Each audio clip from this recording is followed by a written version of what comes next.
of everything.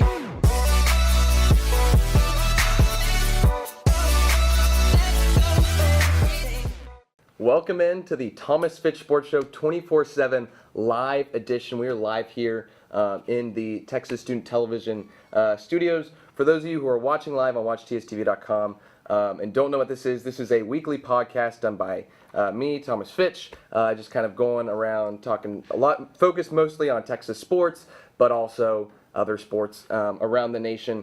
For those of you listening on iTunes, we are live on TSTV for their 24/7 fundraising. So if you want to donate to TSTV, go to supportstudentvoices.org and give some money. So let's start off with some Texas football, spring football. Right, great. Always good just to hear the word football. Yeah. Spring game coming up on April 21st. So let's go over how training camp is going, because Herman's kind of had a lot of high praise for his guys like Brecken Hager, Colin Johnson, Devin Duvernay. What have y'all heard about practice? And it seems like everything is pretty optimistic. Yeah, definitely the reports that we're getting are very optimistic. We hear stuff like Herman saying that he just can't contain his excitement about Brecken Hager. That's a great thing. That's a great thing to hear. Yeah. Especially. He said he's having fun out there. Yeah. That's anytime you can get a coach to say that. It's one thing if you get like a coach like Coach Strong saying I'm having, who's just like always just trying to be like, oh, we're having fun out there. But you got a coach like Coach Herman, who's kind of very dialed in. Doesn't show his emotions a ton, to say that he's having a bunch of fun out there. That's a really good sign, I think, for the program. And when the guys are having fun, they're going to play well.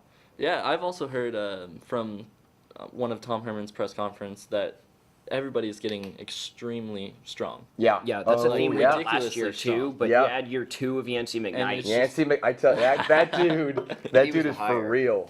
It's incredible. I saw somebody lost like a third of their body fat and then gained 17 pounds of muscle recently. Yeah. I can't remember who it was, but just all around such a great off season. I think that's one thing you can say about Herman is he hires guys so well. His hires so far, obviously McKnight, you get Brian Carrington, who's been great in recruiting. Todd Orlando, talk about a, defensive mastermind. We're not going to talk about Tim Beck because let's leave him out of this. But, even Tim Beck, you can still look at Tim Beck and find positives that came out of that. There I think are good things we don't notice as Right, fans and Tim Beck was dealing with we've gotten a struggling offensive line last year and young quarterbacks. Jury's still out on him for sure. Right. No, no, I'm not saying that I love Tim Beck, but I think he did have to deal with a lot, last semester or last, football season. Mentioned the struggle with quarterbacks last season. You still have Ellinger, still have Buechele, but you bring in, the 2 new freshmen. Who do y'all think is going to be the quarterback in this upcoming season? Obviously, Herman says that it's still a competition. Anybody's can have. Right. I think it is going to be a competition for a long time, but I personally would be surprised if we don't see Ellinger start. Yeah. Just because, Buechele has more experience, and we've seen what he can do. Ellinger has played a lot too, but it seems to me like the coaches, when they said we need to win this game, they were more comfortable with him. And I think the fans were too, for the most part. Yeah. I remember when we were at the TCU game this last season, I saw Ellinger on the field not in pads. Right. I got a little worried, and and we lost. Well. Couldn't get anything going on offense. But I think there was a confidence factor that the coaching staff has with Ellinger that they don't have with Buechele. Right. I'm going to say the freshman. We don't want to start a freshman for the 3rd year. Yeah. I don't want Texas to start as good as a Rising and freshman Thompson are, and I've 3 years in a row. I've said this in the past. Like, I think you may get Thompson playing some this season because he's that mobile quarterback. I think with Rising, as the pro-style quarterback, you let him develop, and maybe by his sophomore, junior year, he can get in there. But Thompson, he's a runner. He's mobile. Right. Maybe get him in there, burn the red shirt, but get him in there, let him just kind of get a feel, because that's what you got to do when you're that kind of mobile quarterback, is just run around and learn the game. My personal preference is Sam Ellinger starting. For sure, without a doubt in my mind. That's good. We're a Team Ellinger podcast. But I do have a feeling that Shane Buechele will get the start. Wow. Just because just a little more experience. For some reason, I think Herman likes him. Yeah. Well, I mean, for some reason, he's played well. He's played well. It's just he's won games. He can do things. When I see that, I would say, yeah, he likes him, but I feel like he's more confident with Ellinger. Yeah, I agree. I almost say Buechele is less of a risk. Ellinger's Yes. had some late game, mistakes, but he's also, those games have been close games. Right. So are you saying that this is a Chiefs Smith-Mahomes comparison here? Maybe. It may be something like that. But, another thing that I've said is I think Ellinger has more room to grow than Buechele. I don't feel like we've really seen much growth in Buechele since he got here. His best game still was that Notre Dame game. Yeah. Yeah. Without a Even doubt. when Ellinger's played well, he's made mistakes. So I think he has room to grow into a much better player.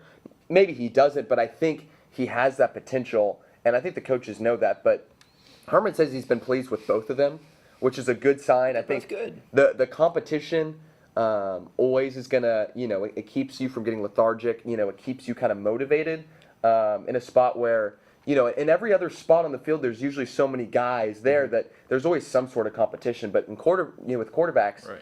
When you just get one guy who's kind of a star, or maybe he's not a star, but there's no good backups, it's like, I think you can Got lose some. competition there. Yeah. Yeah, I do think that is the most exciting part about having these two young freshmen in, is not necessarily that they are the answers, but that they are really talented and really smart, and they're going to bring a lot of excitement and energy Right. and really just talent to the quarterback room. And that is where I think we're going to get our biggest benefits for right now. Right. In the long term, I do think it's going to be good to have them, but just for right now, having them in the quarterback room is going to make a big difference. Yeah. So looking forward to the 2018 season, how much confidence do y'all have in this team? Obviously, Herman seems to have a lot, but there always seems there's always so much. There's always so much confidence. I feel like generally by UT fans. I'm going to say optimism, not Yeah, confidence. that's true. I That's true. feel optimistic about this team.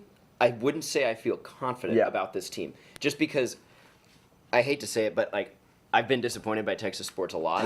Right. So I don't want to say that I'm confident. I will say I'm optimistic though, Yeah. just based off what we've heard, off the reports, off the fact that this is Texas. Yeah. We're gonna be pretty decent. Right.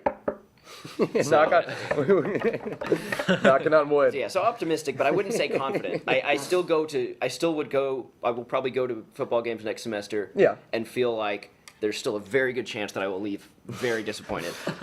Yeah, I mean, one thing we'll talk about the Big 12 in a little bit, but one thing that gives me some confidence is the Big 12 is a lot more open. So I think that's, I think Big 12's more open. As far as the non-conference games, you got Maryland, who's, I mean, they beat us last year, but it's not like Shouldn't. right. That shouldn't have happened. That was new team under a new coach, and I don't think they've gotten better. You got is it Tulsa? Is that the other team other than USC? I believe. And Yes. Yeah. Yes, it is and, Tulsa. I mean, Tulsa that should be a win. But then USC, they don't No have Darnold. No Darnold, and They so lost a couple other people too. right. Off the And top so of my head, I can't remember they who had are, a very good recruiting class, but they're young. Yeah. And so we're playing at home. So this is a chance. I think that would make a loss look a lot worse. If you lose to a team led by Darnold and a whole bunch of seniors at home, it's like, Yeah. okay, well, this is Yeah. like one of the best teams. Now this is like, they're probably a top 15, top 20 team. I don't have them in the national championship No. conversation though at all, and No. we did at this time last year. Right. Because they had Darnold and there were other guys coming back. Yeah. I also think if you look at this is just a quick coaching perspective right now. I'm going to take Herman's football brain over Clay Helton.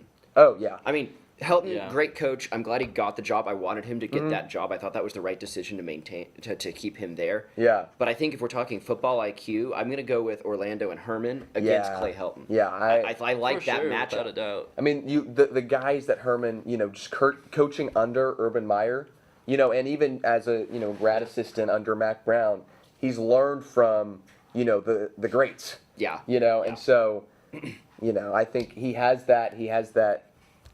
Like you said, he just has that coaching ability. This matchup is going to be great, though. Yeah. Oh yeah. I'm That's very going to be excited. such This a good is game. one of the I'd games love I'm to get most College excited Game for. Day. I think it's a chance if both teams come in undefeated. I don't Was know. it third week? I believe it's week 3. If both teams come in undefeated, yeah, I that's think possible. it's because Texas will be preseason ranked about 23 to 25, as we always are. Yep. And USC will probably be about preseason 15. Yep. I believe I looked at their schedule. I think USC does have Stanford. Wow, So, that's but early. but if they, it's like their second week. So if they were to beat Stanford, then they may be even a top 10 team. Yeah. Ooh. Texas beats Maryland and Tulsa, they're probably sitting about 20. Right. No, they're still where they started. Yeah, but I think you come in 2-0 and you look good, and they're like, okay, maybe this Texas team like. They're possible. Yeah. Right. And I think the Maryland game is the Tulsa. It's like, okay, that's you should win that no matter what. Yeah. But the Maryland, that's still beating a Power 5 opponent, which has been a struggle for Texas no matter true. what. Let's move on to baseball, because that's what's going on right now. The team's kind of on a roll right now. They lose to A&M, unfortunately, but other than that, they're looking really good.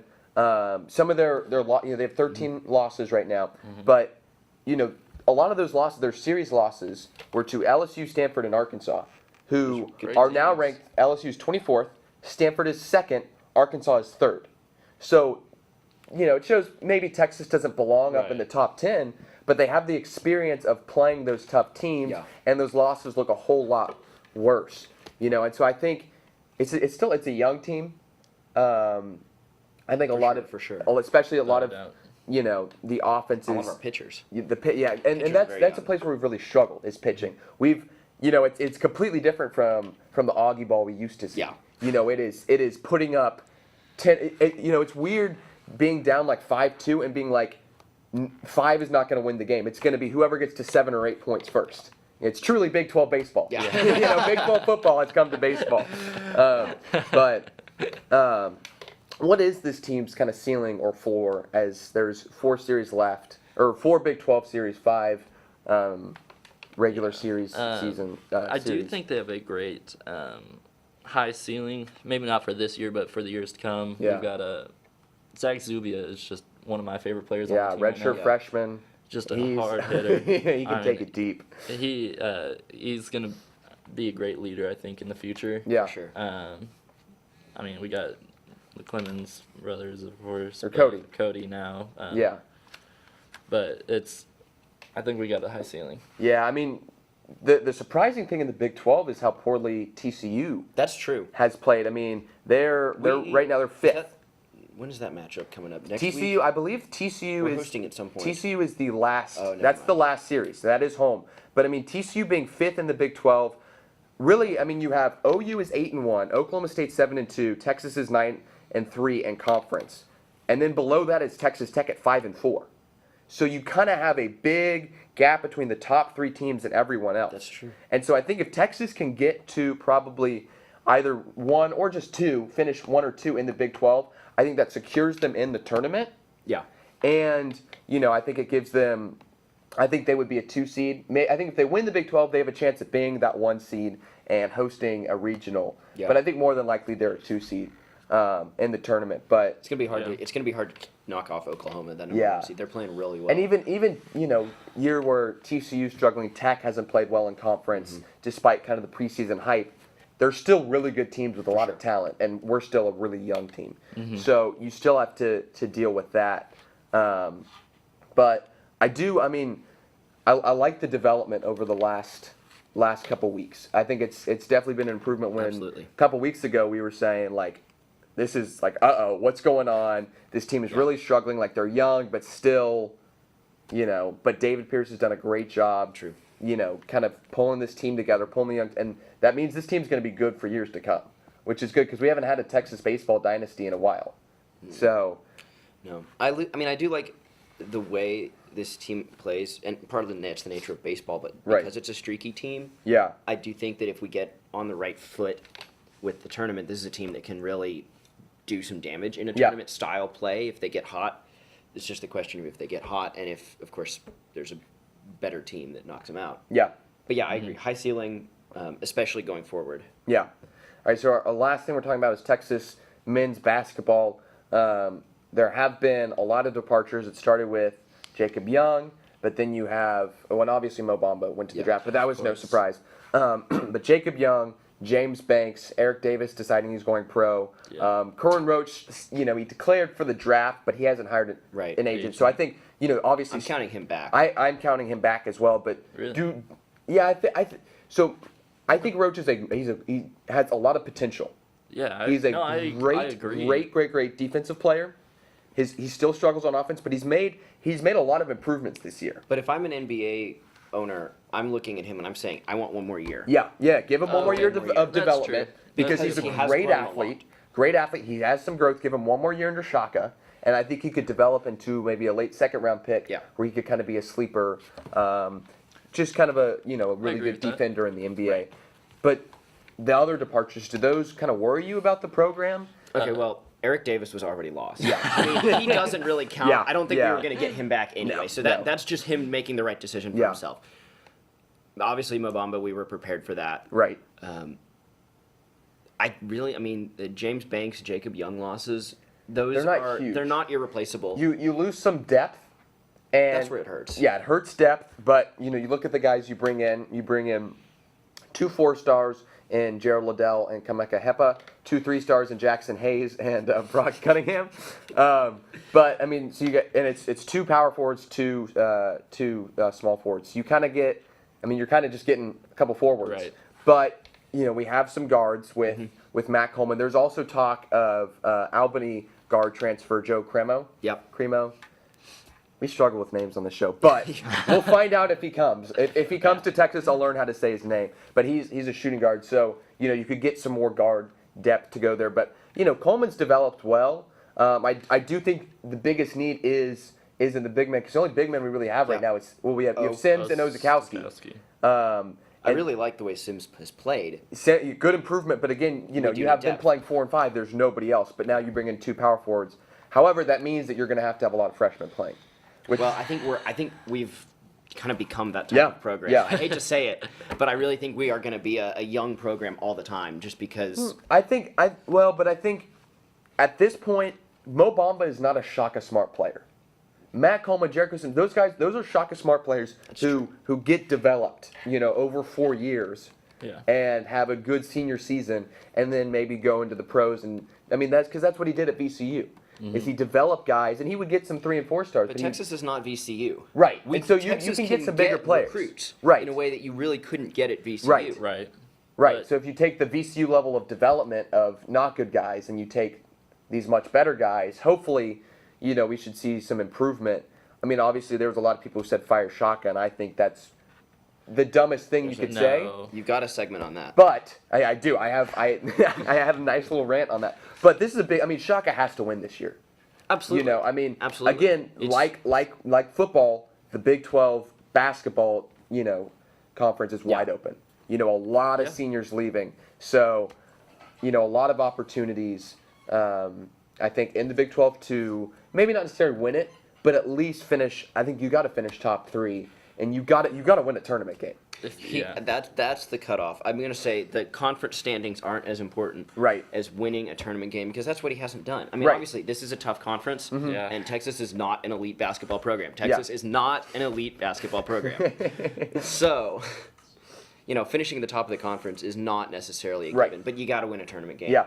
Because that's the one thing he Without really doubt, hasn't done yet that's on And the if list. he doesn't, he's gonna get a lot more, or will be under a lot more fire. Yeah, I obviously people at Texas, they like to put the coach under fire when they lose. Yeah. But if there was one year when he needed to win, it's this coming year, and this is like the most Shaka Smart team that I think he's had, because he's not Yeah, that's dealing fair. with these kind of 5 stars who are just kind of coming in for a year. He's dealing with guys that he's actually kind of a guy like, hopefully if Roach can come back, who he's actually gotten to develop over Ozakowski. 3 years. Ozakowski, Sims, Coleman, who have had 2 years of development. Right. And so I think it's more of a VCU more talent than his VCU teams had, but not the super Kansas, Kentucky 5 stars flying around. And I kind of like that. It lets Texas fly under the radar, and Still have a good developed team. Right, yeah. Well, that's all we got for this segment. Coming up, we got a whole 2 more segments. Up next, we have Eric Goodman and Daniel Shee joining us. You don't want to miss it, guys. Thanks for joining us. Thank you for having me. We'll see y'all later, and we'll be All right, well- right back. All right, welcome back onto the Thomas Fish Force Show. I'm joined by Eric Goodman. Hopefully, Daniel Shee will be joining us in a little bit. Hopefully, Get the empty chair. we do have the empty chair. We're going to start off talking soccer. Absolutely. It was just an incredible week for soccer. The Champions League's going on. It starts off Tuesday. Barcelona comes in with, what was it? Was it a 3-1 advantage? It was, yes. Or no, 4-1. Correct. 4-1 advantage over Roma, and then Roma comes and wins 3-0, and so on away goals they move on. And just an incredible, comeback from them. And as a Real Madrid fan, I was like, oh, Barcelona sucks, way to blow a lead. And then the next day, Real comes in with a 3-0 lead against Juventus and promptly blows it. And then, it's tied. And then obviously, into the match just was maybe one of the most wild endings to a soccer game I've ever seen. Yeah, great drama. Honestly, absolutely. It really was. Spectacular drama. It was, 93rd minute, they call a penalty in the box. You get the goalie getting a red card. I don't know if I've really seen, I don't know if I've ever seen a goalie get a red card in a situation where there's about to be a penalty, so he has to come out. So, Gianluigi Buffon, who, legend for Juventus, maybe his last Champions League match ever, and has to leave early because he just lost it after the penalty card. So you bring in, how do you say his name? Wojciech Szczesny. That. Wojciech Szlackis. And they bring him in, and he's having to go against one of the best penalty kickers of all time, Cristiano Ronaldo. Puts it in the back of the net, but... By the way, Buffon would not have saved that. No, it was Had he stayed a in- beautiful strike, top right corner. when I was watching, that's what I was thinking too. I was like, yeah, that was almost Like, impossible. at the end of the day, it didn't make a difference. No, it was a perfect kick. All it did is extend the match. That's the crazy thing about soccer is the fact that, in the 97th minute, when they added 3 minutes on to the regular time just because, they took so long to get the keeper out. But, other than those teams, those are some of the big names. Who are the best, non-bandwagon big names in Europe right now? Because I don't know. Well, it's especially in this country where you don't really have. You could go tie yourself back to your roots. I support Valencia because Right. my family's from there. Apart from that, it is a lot of times a bandwagon sport. Yeah. I would say right now, Marseille in France Mm-hmm. is a team that France has been dominated by Paris Saint-Germain for as long as since Zlatan Ibrahimovic, Right. last 5 or 6 years. Yeah. There hasn't really been a team to challenge them in league this season. They Yeah. still don't. But Marseille is qualified for the semifinals of the Europa League. Okay. And they have an easier matchup against Salzburg, who's the Okay. weakest, who's decidedly the weakest of the 4 teams. Yeah. And so Marseille will likely be in the final with the chance to get into the Champions League Yeah. just by winning the Europa League. I don't think they will because the other side of that bracket is Atletico Madrid and Arsenal. And That's too strong. Atletico teams. Madrid, when you look at their roster, Yeah. they could easily be playing this time of year in the Champions Oh, yeah. League. Oh, yeah. Especially when you consider back during the group stages, which was before the January transfer window. Yeah. They didn't have an out-and-out striker. They had Antoine Griezmann, who likes to float around, play midfield, play on the wing. They didn't have that out-and-out striker Right. that they later got in January with Diego Costa. Yeah. And he's been producing goals for them as soon as from the moment he came back to Atletico, where he had some of the best years of his own career. Yeah. And so now when you consider what Atletico has in their attack with Diego Costa and with Vitolo, who they also added, Right. I think they're far and away the favorite in that Yeah. competition. But as far as Marseille, you have your star player in Dimitri Mm-hmm. Payet, who in the Euros was everybody thought was one of the next big things. Right. I would pitch them. Another place you usually would go for this is Germany, but there's really only one team in Mm-hmm. Yeah, Germany it's Bayern. this year. It's Bayern Munich. Facing off against Real Madrid, that'll be an interesting matchup. Yeah, and then let's see. I would say, well, this is entirely a bandwagon team. yeah. But Valencia, what they're doing this season with Yeah. with very little, they don't have a star player, and Right. for a lot of people that could be appealing. Yeah. Because it's a collection of players who the sum is larger than, or the whole is larger than Right. the sum A little of the parts. Spurs action. Yeah, and you do And have not Tottenham. you do San have Antonio. Simone Zaza, who made his came to fame in the most recent Euros for one of the worst penalty kicks that we've ever seen, and got ridiculed. And Valencia's like, well, okay, if nobody wants him, he's still Good player. He's still a great player, Yeah. so let's pick him up. And they did, and he's been one of the top goal scorers in La Wow. Liga this year. Yeah. Well, one I feel like a name that's constantly in the Europa League that made it into the Champions League, Sevilla. Sevilla. and yeah. they made it to the quarterfinals. I think that's, I don't know where you would put them in the kind of bandwagon big name versus small name, but I find Sevilla a really tough team to like. Mm-hmm. I find them really difficult to watch and Yeah. enjoy, and they're frankly not that good. Yeah. They exposed Manchester United a little bit. Yeah. They exposed Jose Mourinho, who really like when you're playing a team that week, you have to attack. Right. You have to force the issue. Right. And Mourinho's shown his whole career that he'd rather be on the receiving end of that, defend, and then counterattack. Yeah.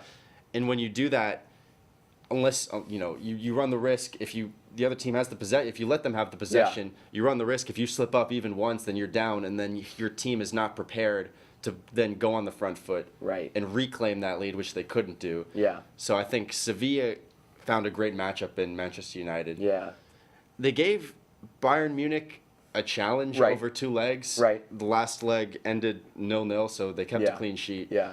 But and they're also, I believe, 5th in La Liga. Yeah. So they're not really having as good a season as their status. Yeah. The recent status would Right, suggest. right. So. Well, Ronaldo has a chance to win yet another Champions League while Messi goes home early, which has kind of felt like how it's been the last couple years. Who's ahead in that argument of the better player right now between the two? But, on the other hand, Messi's on his way to winning possibly a La Liga title while Ronaldo is almost guaranteed. out of it. Yeah, yeah. Yeah, it's so difficult. It always has been for Right. me. I think what is pretty much settled as far as debate is that Lionel Messi is the more skilled player, Mm-hmm. is probably ever so slightly the bigger talent, just wherever you are in the world with the ball at their feet, no Right. matter what's going on, if with the ball at their feet, Messi can shock you Yeah. a bit more than Ronaldo can. Yeah. But when in the moments where you need your star player to be as good as they're capable of being, Yeah. Ronaldo's shown that he's able to get to that level Yeah, when he needs to more than Messi has Right. been able to. right. And Ronaldo, in addition to being one of the most skilled and dominant players Yeah. we've ever seen, also ends up with just some of the most beautiful luck when right when he needs it. And I don't know if having luck is an ability, but if mean- it is, then he's the best one Yeah. that's ever lived. Yeah, I do. He kind of has that physical dominance. It's almost kind of like a Russell Westbrook, Steph Curry, where Curry's a better shooter, better handles, that kind of a thing. But Westbrook just kind of has that sheer athleticism, where he can just drive the rim. And Ronaldo's just so powerful. That's why he's so good. He can get a header. He can just run right past you. But, it's a debate that's probably just going to go on. I think we'll never really get a true answer. I prefer Lionel Messi. Yeah. I would love He's to he's see definitely him the humbler of the two. because I've seen what he can do Yeah. at his best. It's just so happens that his best comes out when Barcelona will be probably just as fine with what they already have Yeah. without Messi playing out of his skin. I would love to see Messi channel that Right. in a World Cup semifinal, in a World Cup final, in a Champions League final Yeah. against Real Madrid. I was really hoping for a El Clasico final or semifinal. That would have been really cool. And I was a bit, and also in my perfect world, the Champions League semifinal is 4 Spanish teams, Right, all right. going against each other. Yeah. And that's just a bit regionalistic and Yeah, patriot. Yeah, but Well, you have one Premier League team in the Final Four with Liverpool. You have one team from each of the 4 league minus whatchamacallit, the French league. But True. pretty good representation there. yeah, There's no the four, dominance. the four major But you leagues, think would Liverpool say. has a chance to finally be the Premier League team who gets the championship and maybe gets it done there? I rate them as the favorite in the semifinal against Roma. Yeah. I think a lot of Roma used their size when Barcelona didn't really feel as if they needed to contest every ball with their lead. Yeah. And Roma's got great size. Yeah. And they'll score against Liverpool. Right. Make no mistake. Yeah. But Liverpool's shown this whole season that as many goals as they'll allow, Yeah. they're just as capable. They're willing to let the defense suffer Yeah. for the attack to go through. Yeah. And they have the most dominant attack of anybody, maybe apart from Manchester City, who they beat over Right. 2 legs. Right. And so I would rate Liverpool to be in the final. Uh-huh. and then I don't think they would. Real Madrid in a final scenario, in a one-off, Right. is almost unbeatable. So Yeah. so if they go through past Bayern Munich, which for sure we'll get to like the more intriguing of the two Right. Yeah, semifinals. definitely. So if they go through against Real Madrid, I think the experience there is just no question. Now, like the funny thing is, Liverpool, as far as like overall Champions League experience, Yeah. there's almost nobody with more. Real Madrid's one of the few teams with more. Right. Liverpool's won 5 Champions League titles, Right. or 5 European League Yeah. titles, but it's been a while. Yeah, it has. And so, they're who I would, just as a neutral viewer, Yeah. they're who I would hope makes the final to challenge somebody like Real Madrid or Bayern Munich, because Yeah. you know that they are like it. Liverpool, what I love about what they do is it doesn't matter who they're playing. They're Huh. not going to change their style of Yeah. all-out attack. Yeah. They're going to see, we might concede 6 in a match, but hopefully, Right. if nothing else, we scored 4. Yeah. Yeah. And that's great viewing. So. Yeah, that is. We're going to move on to a little golf talk. Masters was last week, and of course we had the little break because I wanted y'all to be able to watch the Masters and myself. But you have Patrick Reed, who's the villain, winning it all. Spieth almost was able to come back, still fires an impressive 8 under 64 on Sunday. But he kind of seemed to gain some momentum, some confidence in his game that he'd been lacking. Really, I felt like kind of since he blew it in the Masters 2 years ago, even when he had kind of won at the British Open last year, he never kind of had that full control, almost like that Tiger-like quality where you just kind of know that every aspect of his game is just firing on all cylinders. And he almost had that, comes up 2 strokes short, but still, shooting 64 on Sunday of Augusta, really impressive. Ricky comes up short again.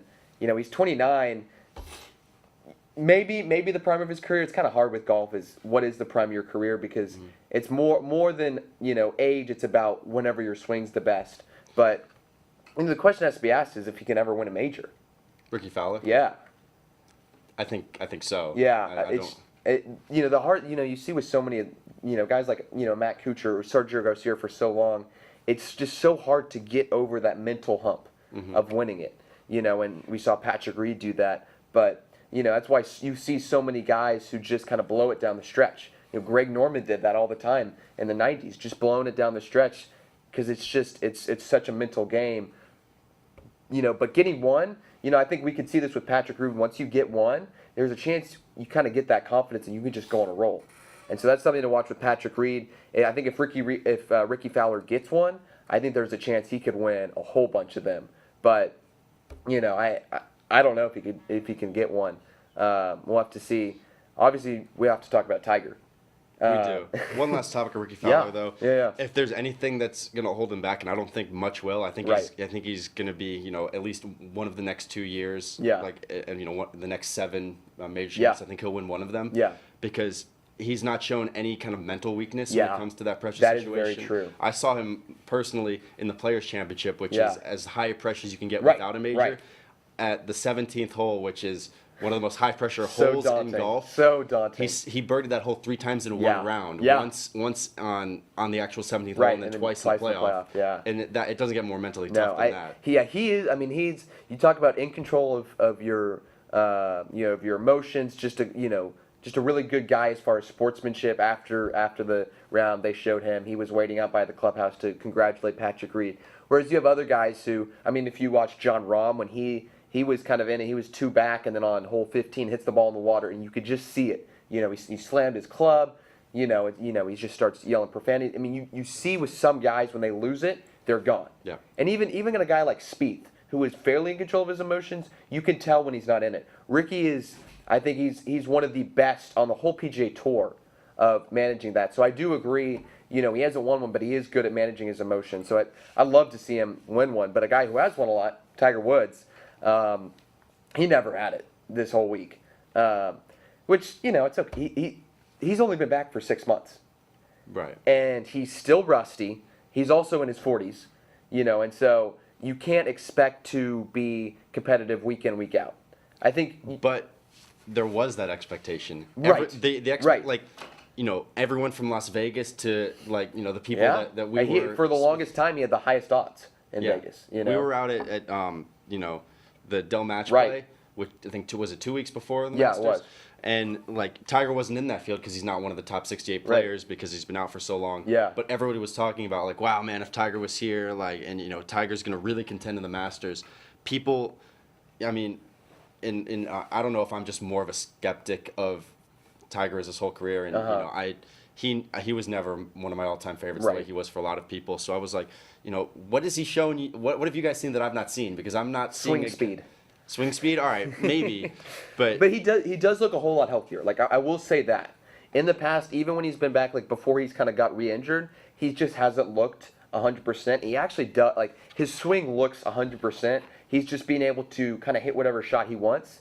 I think it's just kind of a feel thing for him. But also, I mean, a guy like Phil who's played, really consistent golf, he'll win a tournament here and there, but he's not competing every week. And I think it's silly for Tiger to think that at his age he can compete every week. I think he will win a couple tournaments before he retires or goes to see whatever.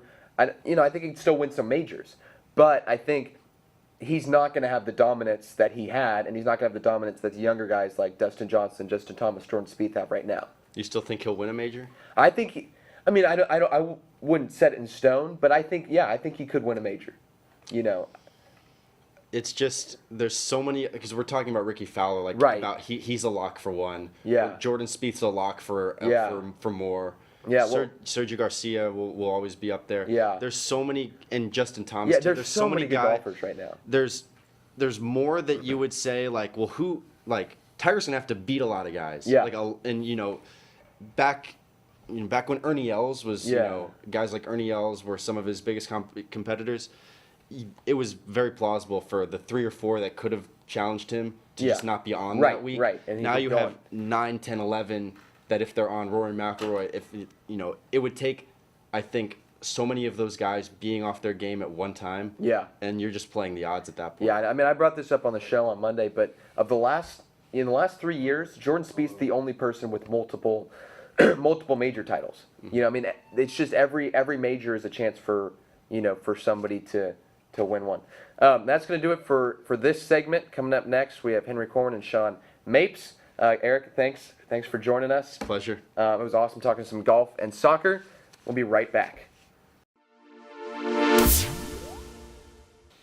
All right, welcome back into the Thomas Fitch Sports Show. I'm joined again by Eric Goodman as Sean Mapes is on the way. So Eric's filling in. He's also doing floor director, so that's why he's got the fancy equipment. For y'all listening, he's wearing a headset, so it's good podcasting, I think.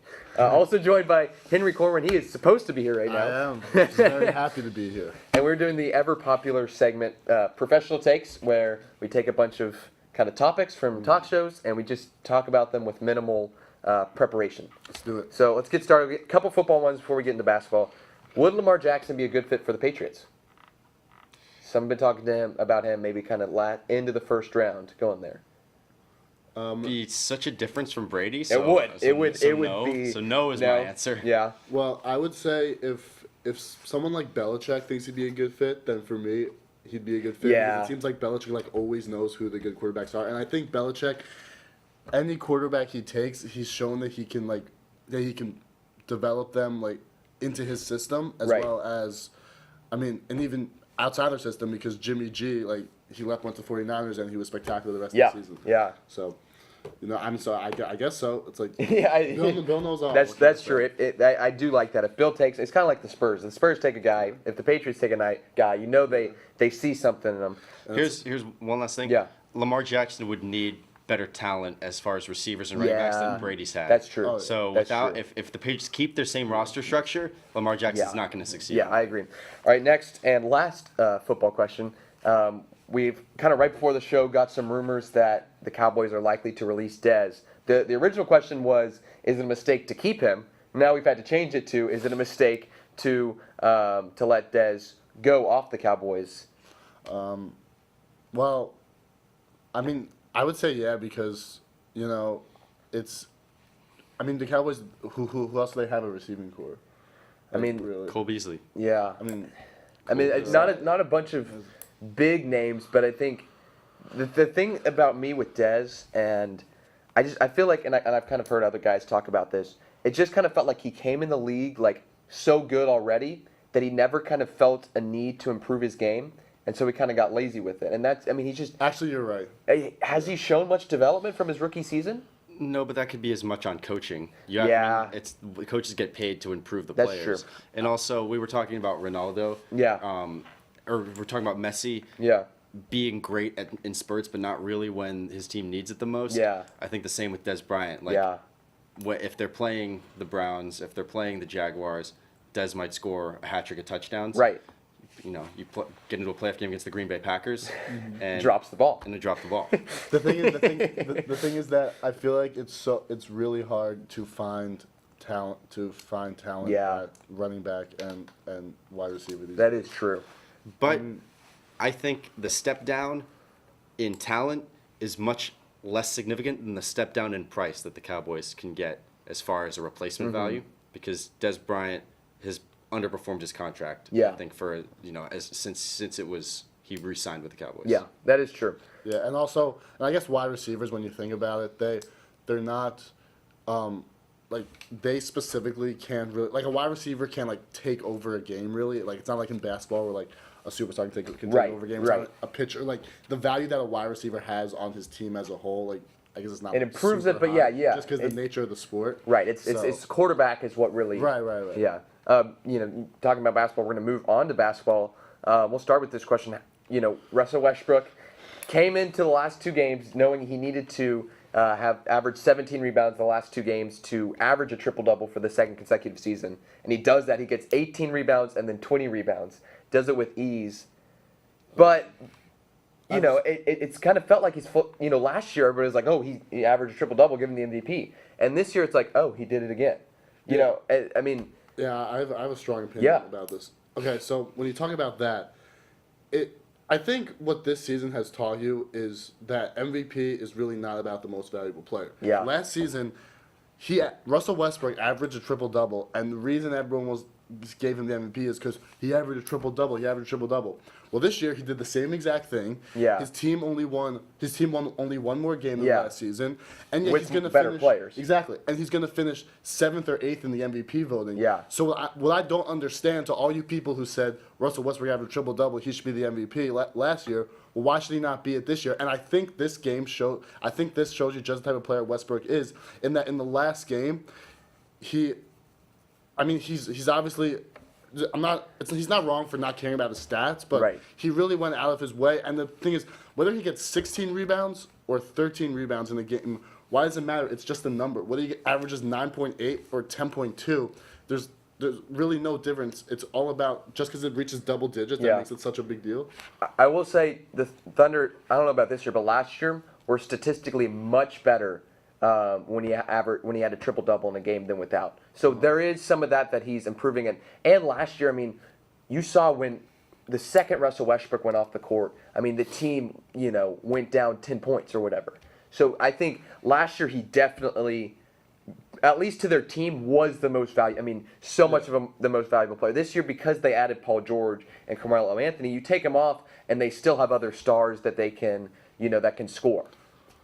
But I guess you're right, but you think anybody will ever be able to average triple doubles in back-to-back seasons? no. But I guess my point is I just don't understand why it's such a big deal. Yeah. Like, it's impressive in terms of stats, but like this league's supposed to be about winning. And Yeah, that's true. His team was last year they were like the 6th seed. This year they're the 4th seed. Yeah. And to me, I'd rather have someone like Steph Curry. And if Russell Westbrook averaged 14 assists and 4 rebounds, to me I'd be more impressed. Yeah, that's true. Any takes on this, Eric? No, I think I could be talked into either way. Yeah. I think it is strange. Yeah. The difference because, like, to be perfectly frank, I didn't realize that what Westbrook needed to accomplish in the last 2 games and what he did until you just said it. Yeah. And for the reason that no one seems to Right. care near as much. Oh as yeah. last year. Oh yeah. Moving on to the next question. So the playoffs are set. How lucky was KD to miss playing the Thunder in the first round? You know, while Warriors are kind of trending down, Thunder maybe kind of trending up. I'll say this: I think Golden State would have won that series, but it would not have been easy. Yeah. Especially without Steph. Yeah. Oh man. Yeah. What and there's a follow-up question. What's the bigger loss? Spurs playing without Kawhi or Warriors playing without Steph? As they face off against each other. It's funny. I saw them debating this on First Take this morning, and I feel like a lot of people like instinctually would say, "Oh, like the Spurs without Kawhi, obviously, like that's their all-star." But the Warriors without Steph. We're joined by the lovely Sean Mapes now. Yeah, by the way. Sean joining us. Oh God. Big question. But for the Warriors without Steph, I mean, to me, Steph Curry is the most valuable player on the Warriors, and without him, I mean, Steph Curry has single-handedly revolutionized the NBA game, and the reason the Warriors are so great, it's not because they have so much talent, it's because of what the system they built, and that system is revolved around Steph Curry. Yeah, I agree. Yeah, and they don't even have a real point guard to replace him. If you think about their backup, Sean Livingston. Hey, Like, no disrespect. No, but what I'm saying is he and Steph do completely different things. Right. And the Spurs, like Popovich has shown that, and there are numbers that can back this up. That with and without Kawhi, the Spurs like at times can be like pretty much the same exact team. Yeah. But, Well, and this year they've almost. I mean, you could arguably say that the Spurs have played better without Kawhi. Right. When Kawhi was back, they didn't play. And obviously, that's kind of just trying to get into chem. It's not saying Spurs are better without Kawhi in general. Yeah. It's just saying they don't have the chemistry because Kawhi has been injured and hasn't been playing with the team. my quick hot take. See, Drop the hot take. I really wish Kawhi was back because this hot take means nothing because he's not. But if Kawhi was back right now and Steph, and I said this weeks ago. I said the Golden State Warriors and the Spurs will meet in the first round. Steph will be out, and if Kawhi is back, the Spurs will win that series. Yeah. He's not back. I know. So, I know. It's a good take, though. That is a great take. It's a professional take. right, exactly. Let's move on to the East Conference. Cavaliers, the 4 seed. But we've seen them in the past coming in as a 2 or a 3 seed and just cruising to the finals. Knowing that, are they favorites to win the Eastern Conference? Really? Even as the 4 seed? Yeah, I definitely think that they're the favorite.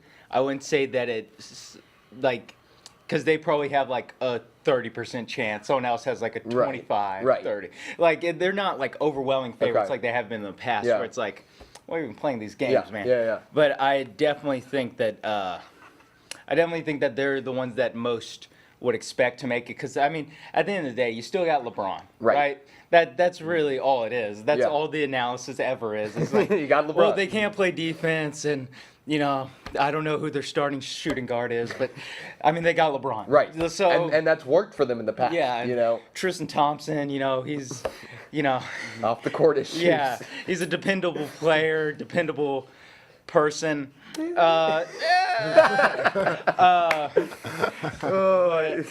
I think they are the overwhelming Yeah. favorites, to be honest with you, because So you don't hashtag trust the process. I love the process. I do. You're not afraid of listen. Embiid in a match? The hashtag Mass process Embiid? is still processing. Like, Exactly. there's the best players are still 23 and 20. Yeah. But listen, I think they could get. I think they're the second best team in the conference. But the thing is, I just can't see LeBron losing to a bunch of rooks or players who are like 30-year players. Right, and right.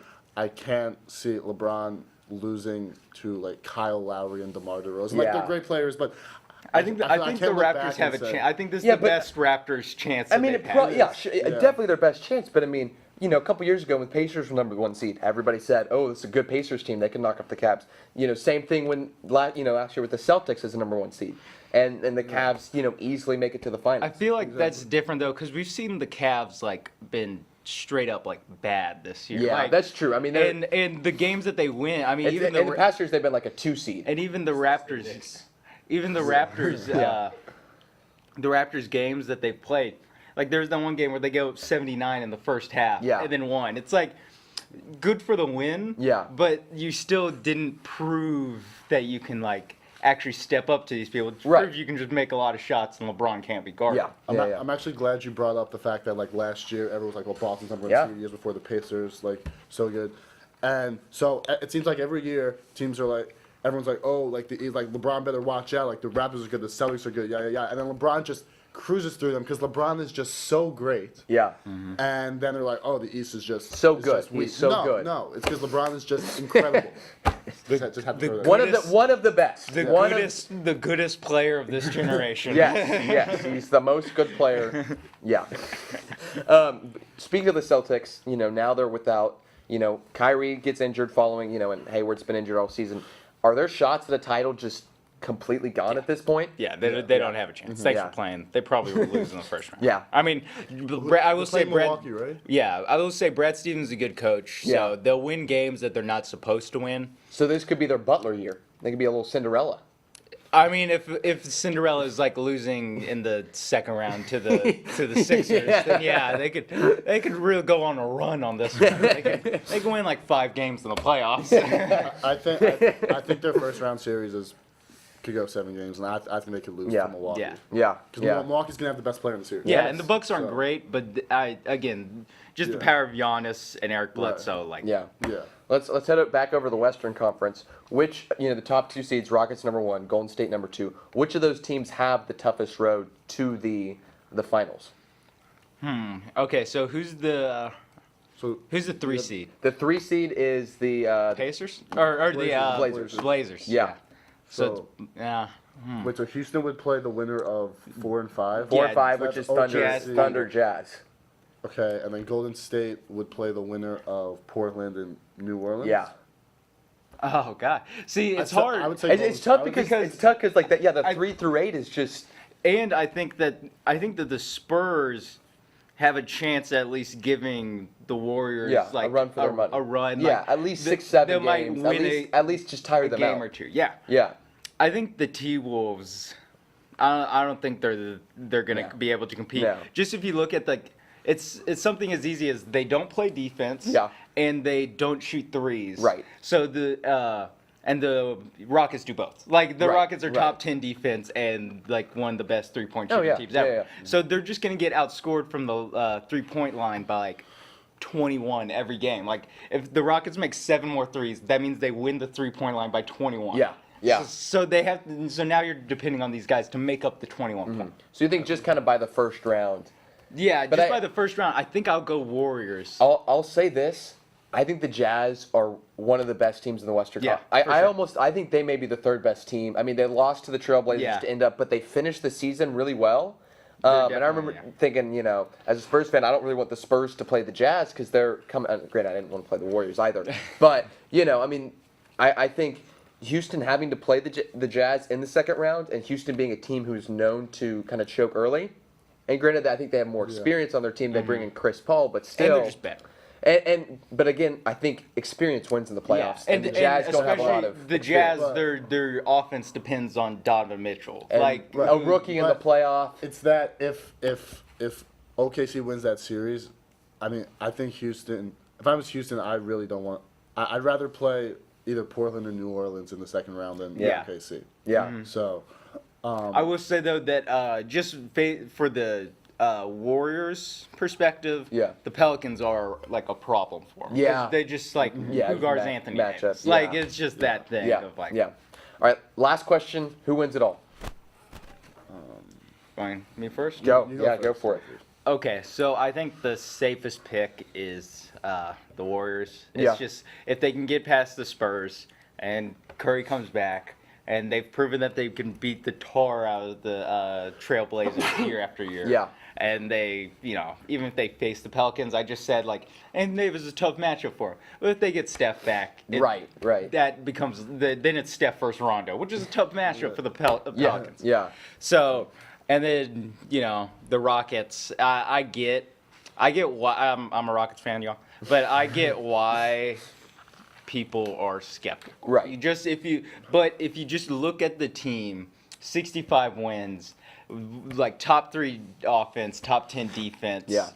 MVP player on their team, and Chris Paul and Clint Capella. Those 3 Yeah. have only lost like 5 games when they've all played this season. Yeah. People are still like, Yeah. I don't know, second round, maybe Yeah. maybe not. I'd prob- So yeah. Yeah. Real quick, we got a I'd- couple seconds left. I'd say Golden Golden State. All right. But I I'm can't wait. I'm going 76ers. I trust in the process. We at the Thomas Fish Sports Show, we trust in the process. All right, that's all the time we have today. Thanks to Sean and Henry for joining me. Thanks for everybody else who joined me. Big shout out to Josh Martella. He's in the studio. All these graphics you see, which are super awesome. Big shout out to him as well. Anyways, from the Thomas Fish Sports Show, I'm Thomas Fitch. Hook 'em horns. Let go of everything.